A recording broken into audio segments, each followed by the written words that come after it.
दिन भर की 40 बड़ी खबरों के साथ हाजिर हैं हम, लेकिन इस बुलेटिन में जो हमारी बड़ी खबरें होंगी, टॉप स्टोरी होंगी, उस पर बात होगी विस्तार से। सबसे पहले बात करेंगे महाराष्ट्र की सियासत की। आज आखिरी दिन है और सवाल यही कि आखिर महाराष्ट्र का पेच कैसे सुलझेगा।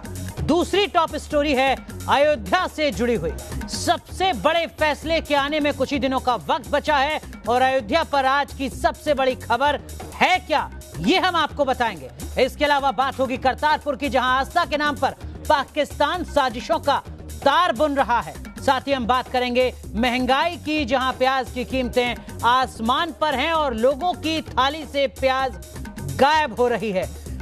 एक और बड़ी खबर जो इस वक्त की है वो है गांधी परिवार से जुड़ी। जो सूत्रों के हवाले से जानकारी मिल रही है उसके मुताबिक गांधी परिवार से एसपीजी की सुरक्षा को हटाया जा सकता है। इस खबर का क्या मतलब है ये भी आपको बताएंगे, लेकिन इससे पहले देख लेते हैं आज की 20 बड़ी खबरें। सह प्रायोजक सच्ची सहेली, महिलाओं के लिए भरोसेमंद औषधि एवं टॉनिक सच्ची सहेली।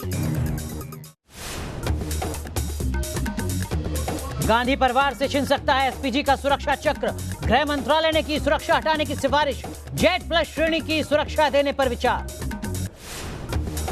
अयोध्या पर फैसले से पहले चीफ जस्टिस ने की यूपी के मुख्य सचिव और डीजीपी के साथ बैठक। राज्य में सुरक्षा को लेकर हुई बात। छावनी में तब्दील राम की नगरी। महाराष्ट्र में सरकार बनाने को लेकर माथापच्ची जारी। गडकरी ने कहा फडणवीस ही होंगे सीएम। संजय राउत बोले सरकार बनाने पर चल रहा है काम। महाराष्ट्र में शिवसेना ने फिर दिया पावर गेम। सभी विधायकों को होटल में किया गया शिफ्ट। शरद पवार से मिले रामदास अठावले। पवार ने कहा बीजेपी शिवसेना बनाए सरकार।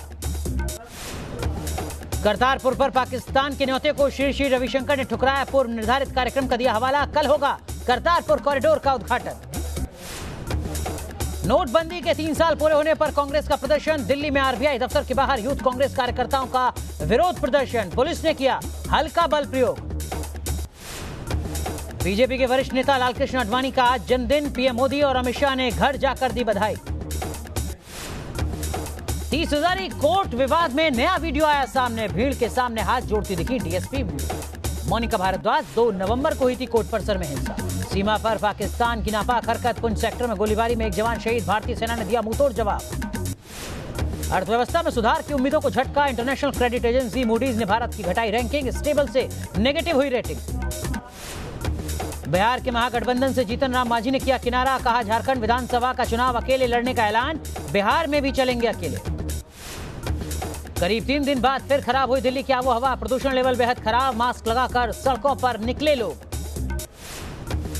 राजधानी में ऑड इवन का 5वां दिन। आज इवन नंबर की गाड़ियां चल रही हैं। कल 400 से ज्यादा लोगों के कटे चालान। जम्मू कश्मीर में भारी बर्फबारी से जनजीवन अस्त व्यस्त। श्रीनगर जाने वाली सभी उड़ानें कैंसिल। पिछले कई घंटों से बिजली की सेवा ठप। पीने के पानी की किल्लत। माह के बाद अब बुलबुल तूफान मचा सकता है बवाल। 125 किलोमीटर प्रति घंटे की रफ्तार से चल सकती हैं तेज हवाएं। मौसम विभाग ने जारी किया अलर्ट। मुंबई लोकल ट्रेन में स्टंट रोकने की अनोखी मुहिम। यमराज का रूप धारण किए एक शख्स सुरक्षा को दे रहा है संदेश। यूपी के हरदोई में लखनऊ मेल के एसी कोच में लगी आग। यात्रियों में मचा हड़कंप। कड़ी मशक्कत के बाद आग पर पाया गया काबू। देश भर में 80 रुपए के पार पहुंची प्याज की कीमत। कैबिनेट सेक्रेटरी ने बढ़ी कीमतों पर की बैठक।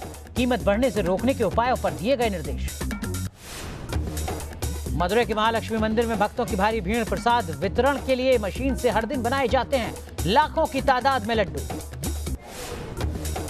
भारत आज करेगा दूसरा under water nuclear missile K4 का टेस्ट। 3500 किलोमीटर दूर बैठे दुश्मन को निशाना बनाने की क्षमता।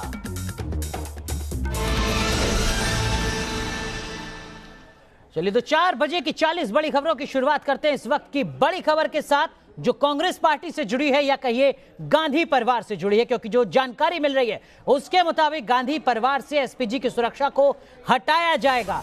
गृह मंत्रालय ने एसपीजी की सुरक्षा हटाने की सिफारिश कर दी है।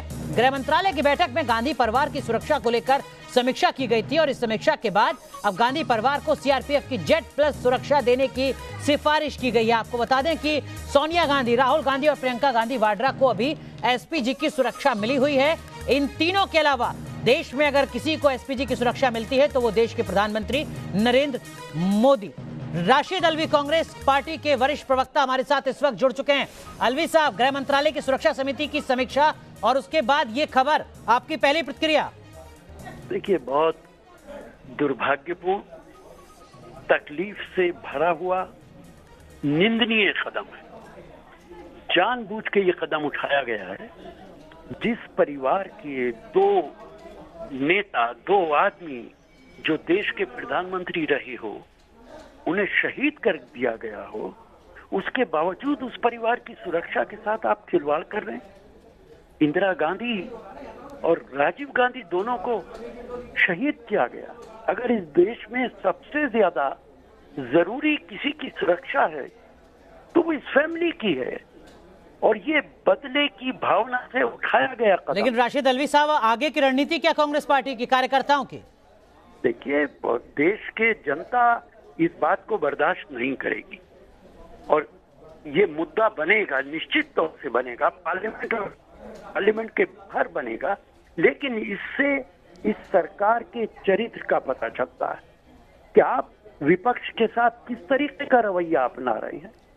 आप विपक्ष को बर्बाद कर देना चाहते हैं, और सोनिया गांधी कांग्रेस पार्टी की अध्यक्ष हैं, जो देश की नेशनल पार्टी है। उस पार्टी के अध्यक्ष को आप, और मैं यहाँ एक बात कहना चाहूंगा जी, जब कांग्रेस की सरकार थी और भारतीय जनता पार्टी के सिर्फ 2 MP जीते थे, अटल जी भी चुनाव हार गए थे। राजीव गांधी ने कैबिनेट में पास करवाकर फैसला किया कि राष्ट्रीय पार्टी के नेताओं को कैबिनेट स्टेटस का मकान मिलेगा। ठीक है। अटल जी चुनाव जरूर हारे, बीजेपी के अध्यक्ष थे, उनके लिए मकान दिया गया। लेकिन राशिद अलवी साहब, माफ कीजिएगा, आपको बीच में रोक रहा हूं। आपको नहीं लगता कि बीजेपी के प्रवक्ता आपसे ये सवाल पूछेंगे कि इस देश में 5-6 राष्ट्रीय दल हैं, तो क्या कारण है कि सिर्फ कांग्रेस पार्टी के राष्ट्रीय अध्यक्ष को एसपीजी की सुरक्षा दी जाए, और सिर्फ राष्ट्रीय अध्यक्ष ही नहीं, 2 अन्य सदस्य यानी राहुल गांधी और प्रियंका गांधी भी? ये सवाल बीजेपी आपसे पूछ सकती है।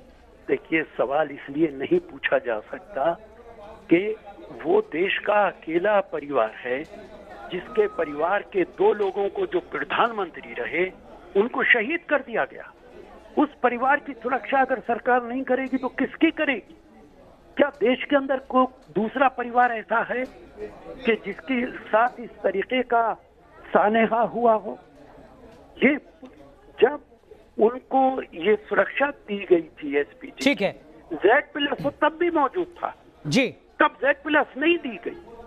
मैं इस फैसले की निंदा करता हूं। ठीक है। तो हमारे साथ कांग्रेस पार्टी के वरिष्ठ नेता राशिद अलवी साहब जुड़े हुए हैं, जो कह रहे हैं कि वो इस फैसले की निंदा करते हैं। साथ ही साथ संसद में जिस सत्र की अब शुरुआत होनी है 18 नवंबर से, कांग्रेस पार्टी की तरफ से कोशिश की जाएगी कि इस मुद्दे को संसद में उठाया जाए। लेकिन हम आपको बता रहे हैं कि Z+ सिक्योरिटी भी दरअसल में होती क्या है। दस्ते में 10 NSG कमांडो शामिल होते हैं। इस वक्त आप वो जानकारी भी समझ रहे हैं जो संभावित सुरक्षा मिलने जा रही है सोनिया गांधी के साथ साथ राहुल गांधी और प्रियंका गांधी वाड्रा को। हमारे साथ भारतीय जनता पार्टी की तरफ से आरती मेहरा भी जुड़ चुके हैं। आरती मेहरा, राशिद अलवी कांग्रेस के वरिष्ठ नेता कह रहे हैं ये बदले की सोच के साथ फैसला लिया गया है कि आप राजनीतिक शहादत जिस परिवार में हुई आतंकी हमले के चलते, उनके आप एसपीजी सुरक्षा को हटा रहे हैं। आरती मेहरा। राशिद अलवी जी जो बदले की भावना कह रहे हैं, मुझे लगता है वो छोटी सोच से कह रहे हैं। देश आज बहुत आगे बढ़ रहा है। पिछले अगर आप 5 सालों में देखें तो वीआईपी कल्चर को पूरी तरह से खत्म किया है। तो वीआईपी कल्चर जहाँ पे खत्म हो रहा है, आज भारत के नागरिक और सब एक समानता महसूस करते हैं। मुझे ऐसा लगता है कि इसको इतना बड़ा एजेंसी ने सारा कुछ देख के किया होगा, बिकॉज आप जो रिस्पॉन्स। लेकिन आरती मेहरा, राशिद अलवी कह रहे हैं कि वो परिवार जिसने राजनीति में सक्रिय रहने की एक कीमत चुकाई है, अपनों को खोया है, आप उनकी एसपीजी की सुरक्षा हटा रहे हैं।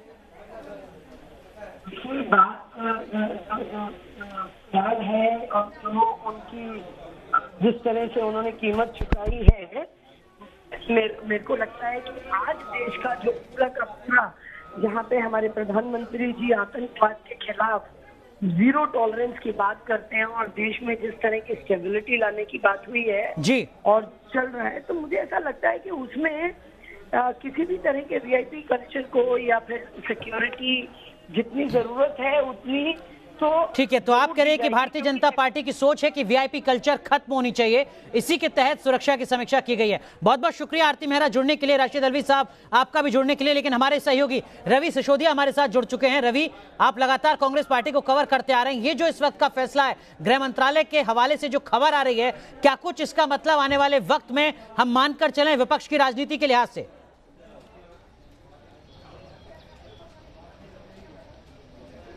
बिल्कुल, देखिए एसपीजी सुरक्षा की अगर बात करें तो इसका अलग मायने है, सबसे इलीट सुरक्षा मानी जाती है देश में अगर बात की जाए। हालांकि जहां तक कांग्रेस की बात की जाए, कांग्रेस थोड़ी देर में प्रेस कॉन्फ्रेंस करने वाली है और उस प्रेस कॉन्फ्रेंस में आगे की तस्वीर या यूं कहें कि आगे क्या रणनीति होगी कांग्रेस की, वो तय करेगी कांग्रेस। अभी तक बात करें, हालांकि कांग्रेस के जो नेता हैं वो लगातार जोड़ ये कह रहे हैं कि इसकी निंदा करते हैं, ये उनकी सुरक्षा से खिलवाड़ किया जा रहा है। लेकिन ऑफिशियल लाइन थोड़ी देर में प्रेस कॉन्फ्रेंस होगी अजय माकन की, उसमें तय की जाएगी कांग्रेस इस पर क्या ऑफिशियल लाइन लेती है और आगे की क्या रणनीति होती है। जहां तक सुरक्षा की बात की जाए, कांग्रेस की तरफ से लगातार ये माना जाता है कि गांधी परिवार के जो 2 पूर्व प्रधानमंत्री उनकी शहादत हुई, लगातार इस वर्ड का यूज करते हैं कि शहादत हुई है, सुरक्षा चूक हुई थी सुरक्षा को लेकर। तो ऐसे में कांग्रेस इस मसले को भुनाएगी या इस पर क्या रणनीति बनाएगी, इसको लेकर थोड़ी देर तस्वीर साफ हो जाएगी। लेकिन रवि सिसोदिया, अगर बीजेपी की तरफ से ये दलील दी जाती है, माफ कीजिएगा आपको रोक रहा हूं, कि मोदी सरकार की प्राथमिकता है वीआईपी कल्चर को खत्म करना, इस सवाल का जवाब कांग्रेस के पास क्या होगा?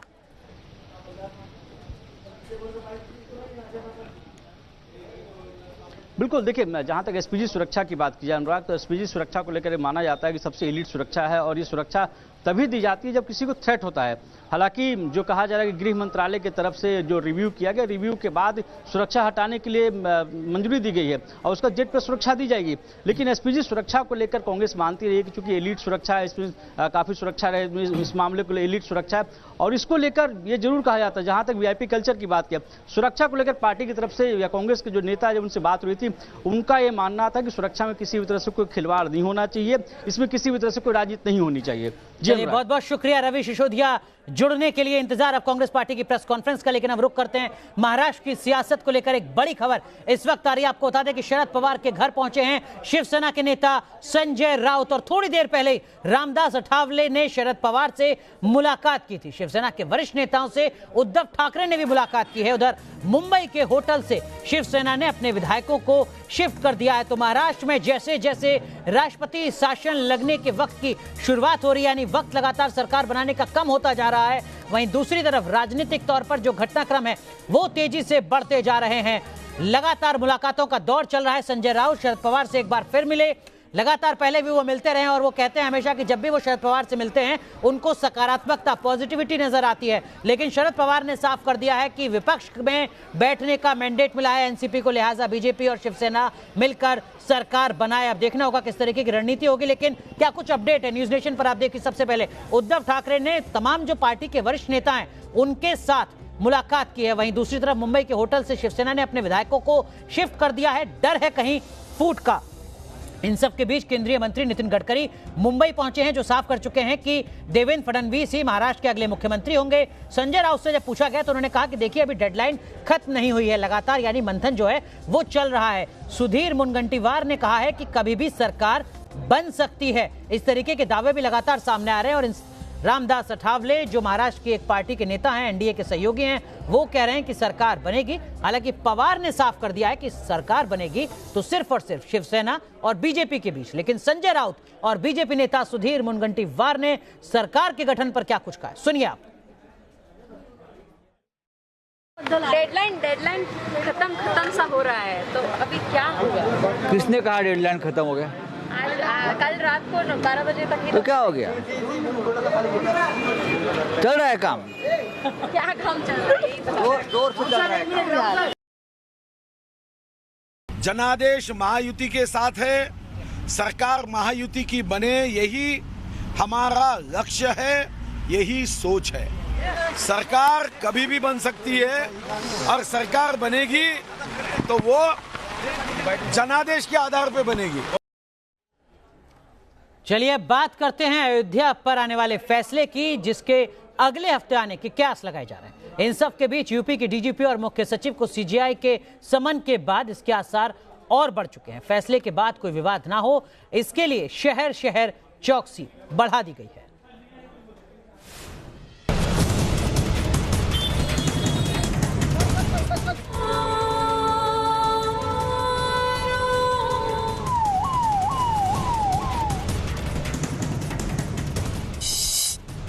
अयोध्या पर फैसले से पहले हलचल तेज। सबसे बड़े फैसले से पहले चीफ जस्टिस की बड़ी बैठक। यूपी डीजीपी और मुख्य सचिव के साथ सीजेआई की मीटिंग। अयोध्या में सुरक्षा के हालात पर चर्चा।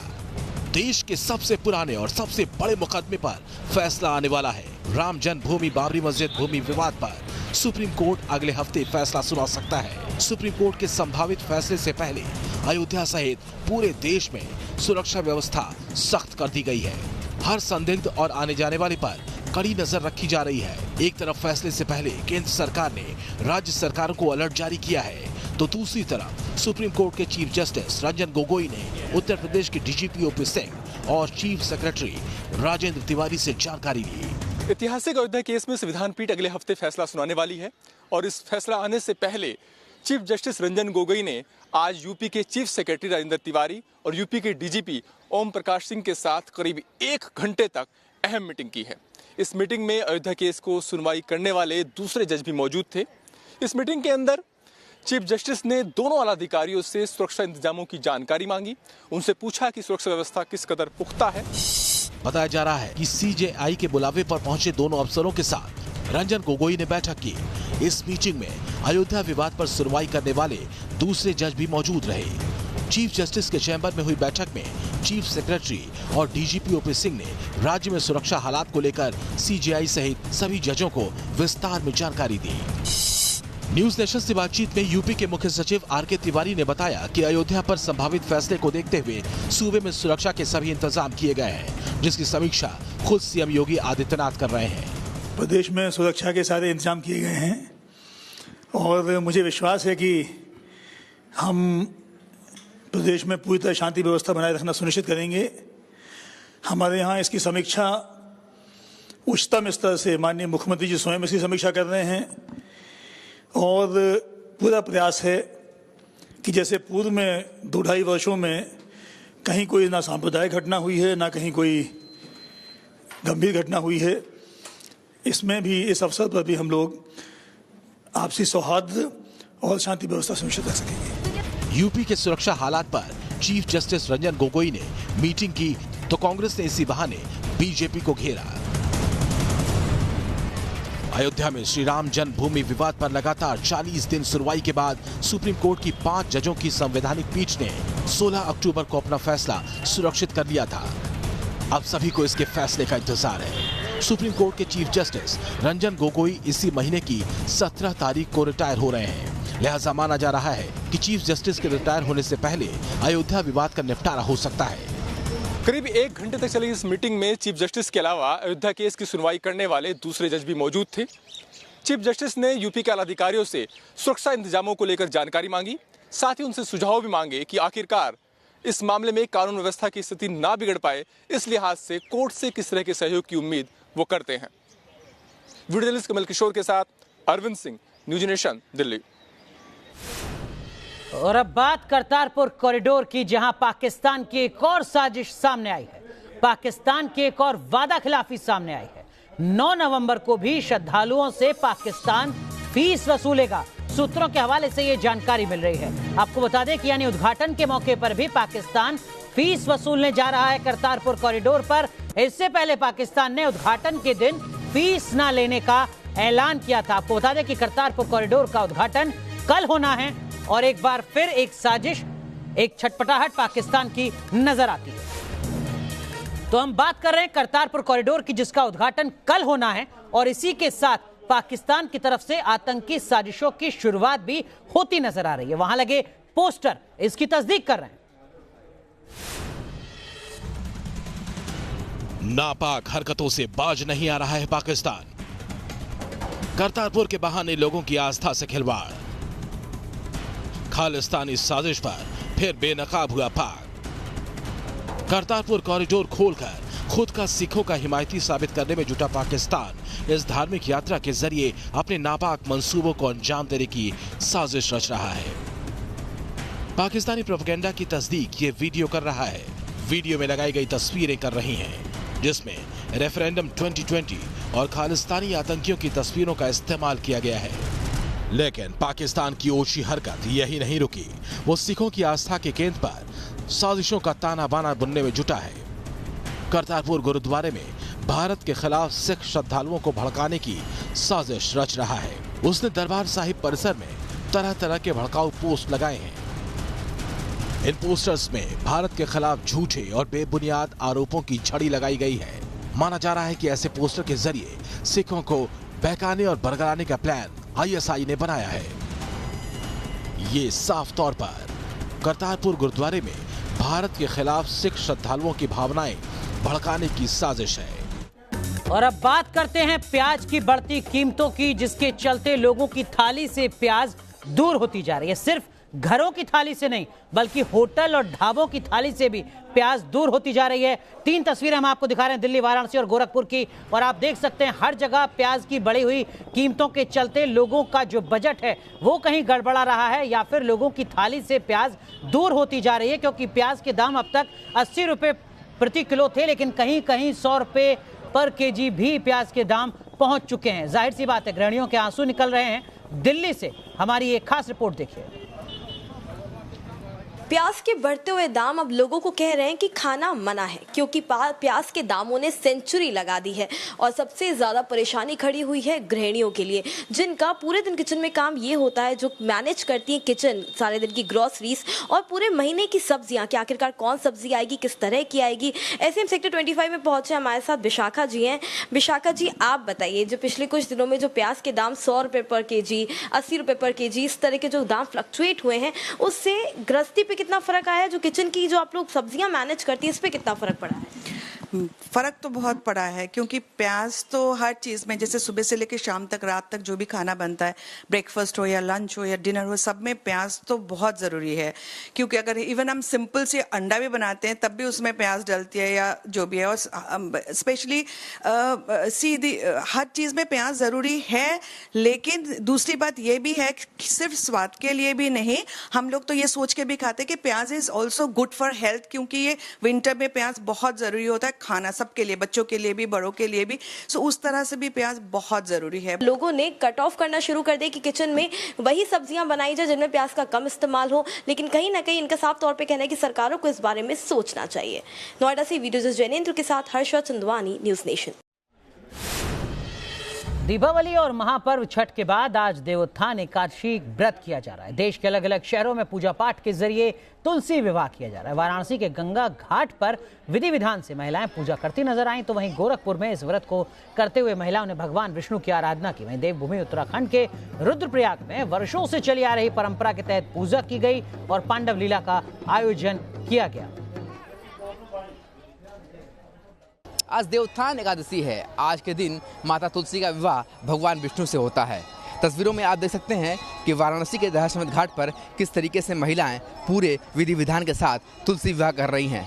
मान्यताओं के अनुसार जब भगवान विष्णु योग निद्रा से उठते हैं तो उसके बाद तुलसी विवाह की परंपरा का निर्वहन किया जाता है और इसी दिन से मांगलिक कार्यों की शुरुआत भी हो जाती है। मान्यताओं के अनुसार तुलसी विवाह करने से न सिर्फ घर में धन धान्य की पूर्ति होती है, बल्कि कन्यादान की तरह पुण्य का भी भागीदारी बनाया जा सकता है। बात की जाए आज के दिन की तो भगवान विष्णु की भी खास पूजा होती है और भगवान विष्णु से आशीष लिया जाता है ताकि घर में सुख शांति बनी रहे। और यही कारण है कि आज का दिन धूमधाम से तुलसी विवाह के तौर पर और देवोत्थान एकादशी के तौर पर मनाया जाता है। वीडियो जर्नलिस्ट विपिन सिंह के साथ सुशांत मुखर्जी, न्यूज नेशन, वाराणसी। चलिए यहाँ रुक रहे हैं कुछ देर के लिए, लेकिन आप बने रहिए न्यूज नेशन के साथ, क्योंकि खबरों का सिलसिला यहाँ कभी नहीं थमता।